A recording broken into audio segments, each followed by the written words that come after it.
Hello students, welcome back to our class, that is population interactions, where we are studying interspecific relationships. So next relationship is commensalism. In commensalism we see two species. In the two species one gets benefit and another is not getting benefit or it is harmed. There is no benefit and no harm. That is neutral effect is there. So when we see this commensalism, one is getting benefit. One organism, suppose A and B are there. A is getting benefit and for B there is no benefit or loss. Such type of relationship is called as commensalism. Let us see the examples. The first example is whales. Which live in oceans. So the whales, over the back of the whales, there are barnacles which cannot move.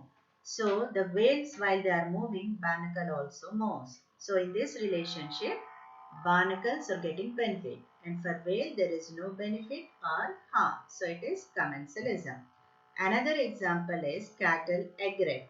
See here in this picture, these birds are called as cattle egrets, which are living in association with cattle.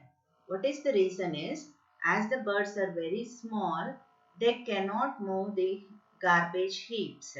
So when they are in association with cattle, cattle move the garbage heaps and these birds they get insects from the garbage to eat. That means they are finding their food because of the cattle. So here for cattle there is no benefit and no harm, and for egrets there is benefit, which is commensalism. And another example is, here we can see sea anemone. These are the stinging cells of the sea anemone, and along with sea anemone there are fish. These fish are called as clownfish. So clownfish are living in association with sea anemone. What is the reason?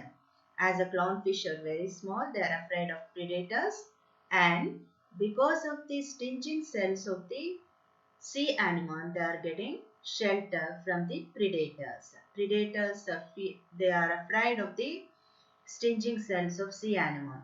So clownfishes are getting shelter, or they are escaping the predators because they are living in association with sea anemones.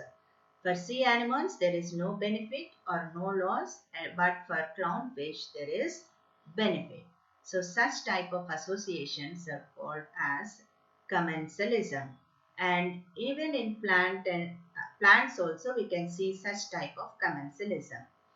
So, orchids, which grow on the mango trees, on the top trees of the, on the top branches of the mango trees. They are getting light because they are living on mango trees. So for orchids there is benefit, but for mango tree there is no benefit and no harm. So such type of relationships where one species get benefit and for another species there is neutral effect because of the relationship, it is called commensalism.